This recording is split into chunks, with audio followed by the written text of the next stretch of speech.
ಬೆಂಗಳೂರಿನ ಶ್ರೀನಿವಾಸಪುರದ ಕೋಗಿಲು ಲೇಔಟ್ನಲ್ಲಿ ಮನೆ ಧ್ವಂಸ ಖಂಡಿಸಿ ಸ್ಥಳೀಯರು ಪ್ರತಿಭಟನೆ ನಡೆಸಿದ್ದಾರೆ. ಎಸ್ಡಿಪಿಐ ಸಂಘಟನೆ ವತಿಯಿಂದ ಪ್ರತಿಭಟನೆ ಮಾಡಿ ಸರ್ಕಾರದ ವಿರುದ್ಧ ಆಕ್ರೋಶ ವ್ಯಕ್ತಪಡಿಸಿದ್ದಾರೆ. ಇನ್ನು ಸುಡುವ ಬಿಸಿಲು ಲೆಕ್ಕಿಸದೆ ಪೋಸ್ಟರ್ ಹಿಡಿದು ಮಕ್ಕಳು, ಯುವಕರು, ವೃದ್ಧರು ಸರ್ಕಾರದ ವಿರುದ್ಧ ಕಿಡಿಕಾರಿದ್ದಾರೆ. ಬಡವರ ಮನೆಗಳು ಅಕ್ರಮವಲ್ಲ, ಸರ್ಕಾರದ ಅನ್ಯಾಯ ಅಕ್ರಮ. ಫಕೀರ್ ಕಾಲೋನಿಗೆ ನ್ಯಾಯ ಬೇಕು, ಬುಲ್ಡೋಜರ್ ರಾಜಕೀಯ ನಿಲ್ಲಿಸಿ, ಜನತೆಗೆ ನ್ಯಾಯ ಕೊಡಿ ಅಂತ ಘೋಷಣೆ ಕೂಗಿ ಸರ್ಕಾರದ ವಿರುದ್ಧ ಪ್ರತಿಭಟನೆ ನಡೆಸಿದ್ರು. ಈ ವೇಳೆ ಕೆಲ ಪ್ರತಿಭಟನಾಕಾರರನ್ನ ಪೊಲೀಸರು ವಶಕ್ಕೆ ಪಡೆದಿದ್ದಾರೆ.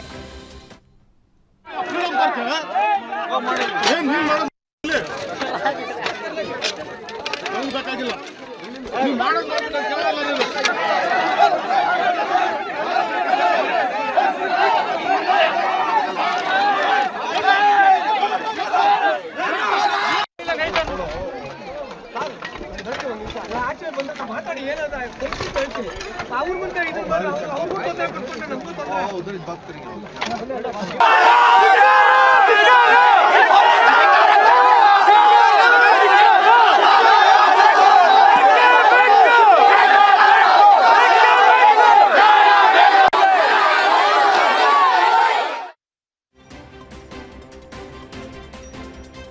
ಕರ್ನಾಟಕದ ರಾಜ್ಯ ಸರ್ಕಾರಕ್ಕೂ ಉತ್ತರ ಪ್ರದೇಶದ ಗಾಳಿ ಬೀಸಿದೆ. ಅಲ್ಲಿನ ಬುಲ್ಡೋಜರ್ ನೀತಿಯನ್ನ ಇಲ್ಲೂ ತರುವ ಕೆಲಸ ನಡೀತಾ ಇದೆ ಅಂತ ಟ್ವೀಟ್ ಮೂಲಕ ಕೇರಳದ ಸಿಎಂ ಪಿಣರಾಯಿ ವಿಜಯನ್ ಕಾಂಗ್ರೆಸ್ ಸರ್ಕಾರದ ವಿರುದ್ಧ ಕಿಡಿಕಾರಿದ್ದಾರೆ. ಬೆಂಗಳೂರಿನ ಕೋಗಿಲು ಕ್ರಾಸ್ ಬಳಿ 5 ಎಕರೆ ಬಿಬಿಎಂಪಿ ಆಸ್ತಿ ಒತ್ತುವರಿ ಮಾಡಲಾಗಿತ್ತು.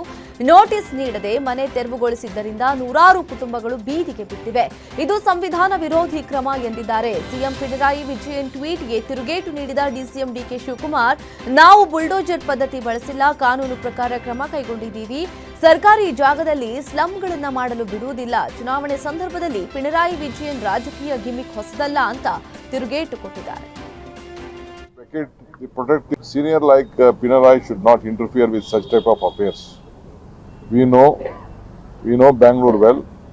We don't want to entertain this slum who just wanted to create this land mafias. So we have tried to protect our land, and those who are eligible, definitely we are ready to give houses to them in the Rajiv Gandhi houses. My Chief Minister also has directed. I have also directed them.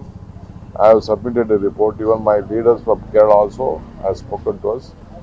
Please, I request Mr. Pinarayi, without knowing things, the fact of the case, you should not interfere with such a. We are not into any bulldozer. We have tried to protect the public place, which was used for study. It is in the heart of the city. We can't encourage like that. It is a site allotted for putting waste management. So this is what Mr. Pinarayi has said. I am going to reply to that. I am sending a report. Local ಪಾಲಿಟಿಕ್ಸ್ಗೆ ಮೈತ್ರಿ, ವಿಧಾನಸಭಾ ಚುನಾವಣೆಗೆ ಮೈತ್ರಿ ಇಲ್ಲ ಅನ್ನೋ ದೇವೇಗೌಡರ ಹೇಳಿಕೆಗೆ BJP ರಾಜ್ಯಾಧ್ಯಕ್ಷ ಬಿವೈ ವಿಜಯೇಂದ್ರ ಪ್ರತಿಕ್ರಿಯೆ ಕೊಟ್ಟಿದ್ದಾರೆ. ಬೆಂಗಳೂರಿನಲ್ಲಿ ಮಾತನಾಡಿದ ಅವರು, ದೇವೇಗೌಡರ ಹೇಳಿಕೆಗೆ ನಾನು ಅವರಿಗೆ ಗೌರವ ಕೊಡ್ತೀನಿ. ಚುನಾವಣೆಗೆ ದೇವೇಗೌಡರು ಪ್ರಧಾನಿ ನರೇಂದ್ರ ಮೋದಿಯವರ ಸೂಚನೆಯಂತೆ ನಡೆದುಕೊಳ್ತೀವಿ. ನಮ್ಮ ಕಾರ್ಯಕರ್ತರಿಗೆ ಧೈರ್ಯ ತುಂಬುವ ಕೆಲಸ ಮಾಡಿದ್ದೇನೆ. ಪುರಸಭೆ ಎಲೆಕ್ಷನ್ನಲ್ಲಿ ನಾವು ಗೆದ್ದಿದ್ದೇವೆ. ಇದರಿಂದ ನಮ್ಮ ಕಾರ್ಯಕರ್ತರ ಉತ್ಸಾಹ ಹೆಚ್ಚಾಗಿದೆ. ನಮ್ಮನ್ನ ಸಿದ್ದರಾಮಯ್ಯ ಸ್ವಂತ ಬಲದ ಮೇಲೆ ಅಧಿಕಾರಕ್ಕೆ ಬಂದ್ರಾ ಅಂತ ಕೇಳ್ತಾರೆ.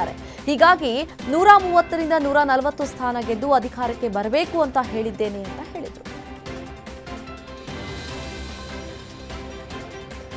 ಸಿಎಂ ಸಿದ್ದರಾಮಯ್ಯ ಅಧಿಕಾರ ಬಿಟ್ಕೊಟ್ರೆ ಮಾತ್ರ ಬೇರೆಯವರಿಗೆ ಅವಕಾಶ ಸಿಗುತ್ತೆ ಅಂತ ಬೆಳಗಾವಿಯಲ್ಲಿ ಕೋಡಿಮಠ ಶಿವಾನಂದ ಶಿವಯೋಗಿ ರಾಜೇಂದ್ರ ಸ್ವಾಮೀಜಿ ಭವಿಷ್ಯ ನುಡಿದಿದ್ದಾರೆ. ಹಾಲು ಮತ ಸಮಾಜದಿಂದ ಅಧಿಕಾರ ಕಿತ್ಕೊಳ್ಳೋದು ಕಷ್ಟ ಸಾಧ್ಯ. ಅವರಾಗಿಯೇ ಬಿಟ್ಕೊಟ್ರೆ ಮಾತ್ರ ಅಧಿಕಾರ ಬೇರೆಯವರಿಗೆ ಅಧಿಕಾರ ಸಿಗುತ್ತೆ. ಸಿಎಂ ಸಿದ್ದರಾಮಯ್ಯ ಅಧಿಕಾರ ಬಿಟ್ಕೊಟ್ರೆ ಮಾತ್ರ ಡಿಕೆಶಿಗೆ ಅಧಿಕಾರ ಸಿಗುತ್ತೆ. ಅವರಾಗಿಯೇ ಬಿಟ್ರೆ ಅವಕಾಶ ಇದೆ, ಇಲ್ಲವಾದ್ರೆ ಕಷ್ಟವಾಗುತ್ತೆ. ಸಂಕ್ರಾಂತಿ ಕಳೆಯಬೇಕು. ಅರಸನ ಭಂಡಾರ ಬಜೆಟ್ ಮುಗಿದ ಮೇಲೆ ಅವರಾಗಿ ಬಿಟ್ರೆ ಸಾಧ್ಯವಿದೆ ಅಂತ ಶ್ರೀಗಳು ಭವಿಷ್ಯ ನುಡಿದಿದ್ದಾರೆ. ಆಂಧ್ರ ಮತ್ತು ರಾಯಚೂರು ಗಡಿಯ ಮಂತ್ರಾಲಯದಲ್ಲಿರುವ ಶ್ರೀ ರಾಘವೇಂದ್ರ ಸ್ವಾಮಿ ಮಠಕ್ಕೆ ಭಾಷಾ ವಿವಾದ ತಟ್ಟಿದೆ. ಮಠದ ಮುಖ್ಯ ದ್ವಾರದಲ್ಲಿ ಕನ್ನಡದಲ್ಲಿ ಬರೆಯಲಾಗಿರುವ ಪೂಜ್ಯಾಯ ರಾಘವೇಂದ್ರಾಯ ಸತ್ಯಧರ್ಮ ರಥಾಯ ಚ ಭಜತಾಂ ಕಲ್ಪವೃಕ್ಷಾಯ ನಮತಾಂ ಕಾಮಧನವೇ ಎಂಬ ಶ್ಲೋಕದ ಫಲಕಕ್ಕೆ ತೆಲುಗು ಭಾಷಿಕರು ವಿರೋಧ ವ್ಯಕ್ತಪಡಿಸ್ತಾ ಇದ್ದಾರೆ. ಮಂತ್ರಾಲಯವು ಆಂಧ್ರಪ್ರದೇಶದ ಕರ್ನೂಲ್ ಜಿಲ್ಲೆಗೆ ಸೇರಿದ್ದರಿಂದ ಇಲ್ಲಿ ತೆಲುಗು ಭಾಷೆಯಲ್ಲಿ ಫಲಕ ಇರಬೇಕು ಅಂತ ವಾದಿಸ್ತಾ ಇದ್ದಾರೆ. ಈ ಬಗ್ಗೆ ಸಾಮಾಜಿಕ ಜಾಲತಾಣಗಳಲ್ಲಿ ಹಲವರು ಆಂಧ್ರಪ್ರದೇಶ ಸಿಎಂ ಮತ್ತು ಡಿಸಿಎಂಗೆ ಟ್ಯಾಗ್ ಮಾಡಿ ಕ್ರಮ ಕೈಗೊಳ್ಳುವಂತೆ ಒತ್ತಾಯಿಸಿದ್ದಾರೆ. ಈ ಫಲಕ ಇಂದು ನೆನ್ನೆಯದಲ್ಲ, ಹಲವು ವರ್ಷಗಳಿಂದಲೂ ಕನ್ನಡದಲ್ಲಿಯೇ ಇದೆ ಅಂತ ವರದಿಯಾಗಿದೆ. ಬೆಳಗಾವಿಯಲ್ಲಿ ಕನ್ನಡ ಪರ ಹೋರಾಟಗಾರರು ಮರಾಠಿ ಭಾಷೆಯ ಎಂಇಎಸ್ ಮುಖಂಡ ರಮಾಕಾಂತ್ ಕೊಂಡೂಸ್ಕರ್ ಭಾವಚಿತ್ರ ಇರೋ ಬ್ಯಾನರ್ ಹರಿದು ಆಕ್ರೋಶ ಹೊರಹಾಕಿದ್ದಾರೆ. ಮಜಗಾವ ಗ್ರಾಮದಲ್ಲಿ ಹಾಕಿದ್ದ ಬ್ಯಾನರ್ ಕಿತ್ತು ಕಿತ್ತೂರು ಕರ್ನಾಟಕ ಸೇನೆ ಕರವೇ ಶಿವರಾಮೇಗೌಡ ಬಣದ ಕಾರ್ಯಕರ್ತರು ಕೆಂಡ ಕಾರಿದ್ದಾರೆ. ಶ್ರೀರಾಮ ಸೇನೆ ಹಿಂದೂಸ್ತಾನ್ ಸಂಘಟನೆಯಿಂದ ಆಯೋಜಿಸಿದ್ದ ರಕ್ತದಾನ ಶಿಬಿರದ ಪೋಸ್ಟರ್ ಇದಾಗಿದ್ದು, ಎಂಇಎಸ್ ಮುಖಂಡ ರಮಾಕಾಂತ್ ಕೊಂಡೂಸ್ಕರ್ ಭಾವಚಿತ್ರ ಇದ್ದ ಹಿನ್ನೆಲೆ ಬ್ಯಾನರ್ ಹರಿದು ಕಿಡಿಕಾರಿದ್ದಾರೆ. ಬಾಗಲಕೋಟೆ ಜಿಲ್ಲೆ ಇಳಕಲ್ ತಾಲೂಕಿನ ಮುರುಡಿ ಗ್ರಾಮದಲ್ಲಿ ಕಾಂಗ್ರೆಸ್ ಮುಖಂಡನ ಮೇಲೆಯೇ ಓಟ್ ಚೋರಿ ಆರೋಪ ಕೇಳಿಬಂದಿದೆ. ಗ್ರಾಮ ಪಂಚಾಯಿತಿ ಚುನಾವಣೆಗೂ ಮುನ್ನವೇ ಅಧಿಕಾರ ಬಳಸಿ ನಕಲಿ ವೋಟರ್ ಐಡಿ ಸೃಷ್ಟಿಸಿದ್ದಾರೆ. 6 ರಿಂದ 8 ನಕಲಿ ವೋಟರ್ಸ್ ಕಾರ್ಡ್ ಸೃಷ್ಟಿಸಿದ್ದಾರೆ ಅಂತ ಮುರುಡಿ ಗ್ರಾಮ ಪಂಚಾಯಿತಿ ಕಾಂಗ್ರೆಸ್ ಅಧ್ಯಕ್ಷೆ ಶಾವಕ್ಕ ಸೋಮಪ್ಪ ಬನ್ನಿ ಮಗನ ಮೇಲೆ ಆರೋಪ ಮಾಡಲಾಗಿದೆ. ಹೈಸ್ಕೂಲ್ ಓದುವ ಅಪ್ರಾಪ್ತ ಬಾಲಕರ ಹೆಸರಲ್ಲಿ ವೋಟರ್ ಐಡಿ ಸೃಷ್ಟಿಸಲಾಗಿದೆ. ನಕಲಿ ವೋಟ್ ಸೃಷ್ಟಿಸಿದವರ ವಿರುದ್ಧ ಸೂಕ್ತ ಕ್ರಮ ಕೈಗೊಳ್ಳುವಂತೆ ತಹಶೀಲ್ದಾರ್ ಡಿಸಿಗೆ ಸ್ಥಳೀಯರು ಮನವಿ ಮಾಡಿದ್ದಾರೆ. ಮೈಸೂರಿನಲ್ಲಿ ಹೀಲಿಯಂ ಸ್ಫೋಟಿಸಿ ಬಲೂನ್ ಮಾರಾಟಗಾರ ಸಲೀಂ ಸಾವನ್ನಪ್ಪಿದ್ದ ಈ ಪ್ರಕರಣದ ತನಿಖೆ ಚುರುಕುಗೊಂಡಿದೆ. ಸಲೀಂ ಬಾಡಿಗೆಗೆ ಪಡೆದಿದ್ದ ರೂಮ್ನ ವಿಡಿಯೋ ಲಭ್ಯವಾಗಿದೆ. ದಿನಕ್ಕೆ 100 ರೂಪಾಯಿಯಂತೆ ಸಲೀಂ ರೂಮ್ ಬಾಡಿಗೆ ಪಡೆದಿದ್ದ. ಪೊಲೀಸರು ಸದ್ಯ ಪಂಚನಾಮೆ ಮಾಡಿ ರೂಮ್ ಸೀಸ್ ಮಾಡಿ ಲಾಡ್ಜ್ ಮುಂದೆ ನಿಲ್ಲಿಸಿದ್ದ ಸೈಕಲ್ಗಳನ್ನು ವಶಕ್ಕೆ ಪಡೆದಿದ್ದಾರೆ. ಅಂದಹಾಗೆ ಶರೀಫ್ ಲಾಡ್ಜ್ನ ಮಾಲೀಕರು ಹೊರಗಡೆಯಿಂದ ವ್ಯಾಪಾರಕ್ಕೆ ಬರುವವರಿಗೆ ಕಡಿಮೆಗೆ ಬಾಡಿಗೆ ಕೊಡ್ತಾ ಇದ್ದು ಹಣವಿಲ್ಲದವರಿಗೂ ನೆರವಾಗಿದ್ದಾರೆ ಎನ್ನಲಾಗಿದೆ. ಮೈಸೂರು ಅರಮನೆ ಬಳಿ ಹೀಲಿಯಂ ಗ್ಯಾಸ್ ಸ್ಫೋಟ ಪ್ರಕರಣ. ಗಾಯಾಳು ಮಂಜುಳಾ ಸಾವಿನ ಬೆನ್ನಲ್ಲೇ ಅಣ್ಣ ಪರಮೇಶ್ ಕೂಡ ಸಾವನ್ನಪ್ಪಿದ್ದಾರೆ. 1 ತಿಂಗಳಿನಿಂದ ಅನಾರೋಗ್ಯದಿಂದ ಬಳಲ್ತಾ ಇದ್ದ ಪರಮೇಶ್ ಇಂದು ಸಾವನ್ನಪ್ಪಿದ್ದಾರೆ. ಮಲಗಿದ್ದಲ್ಲೇ ಸಾವಿಗೀಡಾಗಿದ್ದಾರೆ.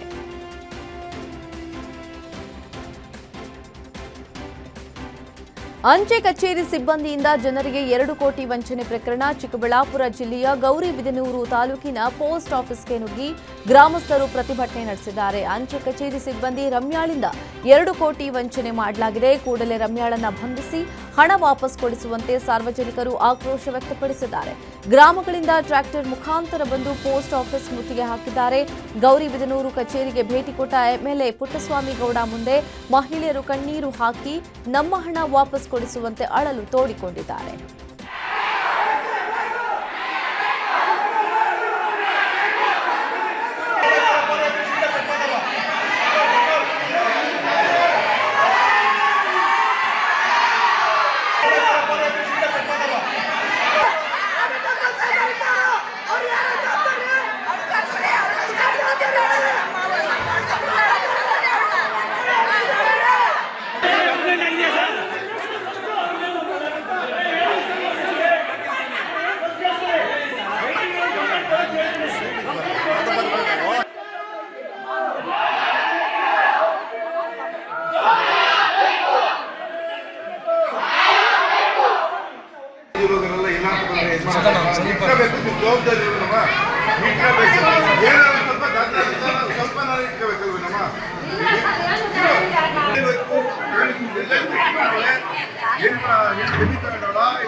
ಸ್ವಲ್ಪ ಜವಾಬ್ದಾರಿ ಇಲ್ಲವಾ?